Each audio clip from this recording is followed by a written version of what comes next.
mooy nga jël nit ki génne ko ci kër gi mu nekk. teg ko ci bërëb boo xam ne moom da nga koy ber. par exemple bu ma ñëwaatee ci li ma doon expliquer. quarantaine. non. Voilà. Confinement. Quarantaine c'est en termes de délai. Okay. Et en termes de durée. bu ma ñëwaatee ci li may expliquer boo jëlee par exemple yenn dëkk tubaab yi ñoom dañu confiner population bi yëpp wala ñu confiner la ville. mais ñun suñu stratégie mooy lan mooy les personnes yi nga xam ne c'est des personnes contacts ñu identifier leen ñoom la ñu confiner jël leen yóbbu leen ci hôtel. même ñi nga xam ne dañu jóge woon barki démb dañu jóge woon États-Unis bi ñu wàccee aéroport lañ leen teeru jël leen yóbbu leen ci benn hôtel Lac Rose donc ñun stratégie bi ñuy développé mooy stratégie confinement boobu. stratégie boobu nag moo ñuy permettre contact yooyu ñu mën leen di suivre leen defal ay test ba bu ñuy génn le jour bi ñuy génn dañ leen di defal test pour mën leen délivrer ne ñii dara dalu leen. donc 15 contacts yi nga xam ne tey 15 cas positifs yi ñu am tey 15 cas yooyu c'est des cas contacts ñu am aussi 14 personnes yoo xam ne traité nañu leen wër lañu ci suñu différents centres de traitement yi donc de manière globale boo xoolee au Sénégal ñu ngi am depuis le début ñu ngi am 265 cas yoo xam ne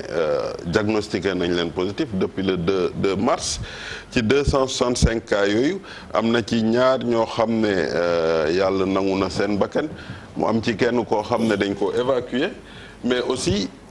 137 personnes yoo xam ne traité nañ leen ba ñu wër muy environ 49 presque 50% de personnes yu ñu traité ba ñu wër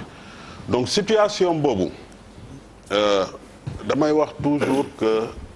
il faut que ñu nuancer ko il faut que ñu nuancer ko parce que il faut pas que ñu porter suñu attention ci nombre de personnes yi wër parce que loolu boo ko defee rek nit ñi dañuy def seen xel ne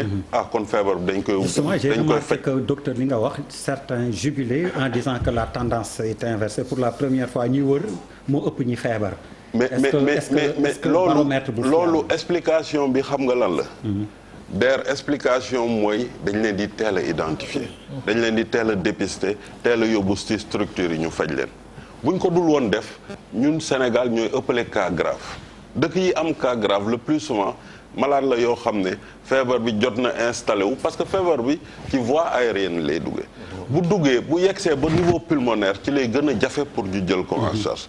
ñun nag stratégie bi nga xam dañuy confiner cas contact yi di leen dépister de manière périodique dépister gis ne il est positif ñu yóbbul tout de suite jël la en charge moo ñu permettre ñu mën a jël maladie en charge de manière précoce am taux de guérison boobu mais taux de guérison boobu il faut que sénégalais yi xam ne au-delà xarañte suñu personnel li ci ëpp solo mooy le fait que gars yi di teel a dem ñu leen di teel a yóbbu ci structure de santé bi loolu muy benn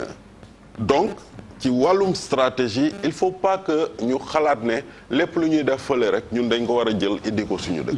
dëkk bu nekk da nga am say réalité dëkk bu nekk da nga am say moyen te ni nga yoree oto la yow booy yoree Ferrari kii yoree 2 chevaux mënu leen tolloo mënu leen bokk stratégie bi ngeen di demee donc nit ñi li am solo mooy nit ñi nañu am confiance ci système de santé bi système de santé bi tamit ubbi ay noppam parce que aussi booy liggéeyal askan da ngay déglu askan wi muy loo xam ne démarche la boo xam ne am nañ ko pour mën a corriger parfois en fonction du retour bi ñuy jël ci population te loolu mooy njëriñu communication bi ñu am donc de manière globale tey am nañu depuis 2 jours on a une situation où amuñu cas communautaire mais damay wax souvent méfions-nous de l'eau qui dort parce que les cas communautaires boo gisee dëkk yi am cas situation yu ñu mënatul contrôler ci cas communautaire lay jaar. alors balaa dinaa la bàyyi nga continuer avant may jox ne cas communautaire aussi foog nga leeral ko am na ñoo xam ni c'est pas pour plaisanter ils pensent que cas communautaire ci li ñu moo wax nee nañ waa exactement ndax ku dëkk ci commune te am ko moo tax ñuy wax docteur leeralal ñu lan mooy cas communautaire. waaw yooyu non mais yooyu nag ay séeréer ñoo ma ko gën a wax ah. pour ñaari séeréer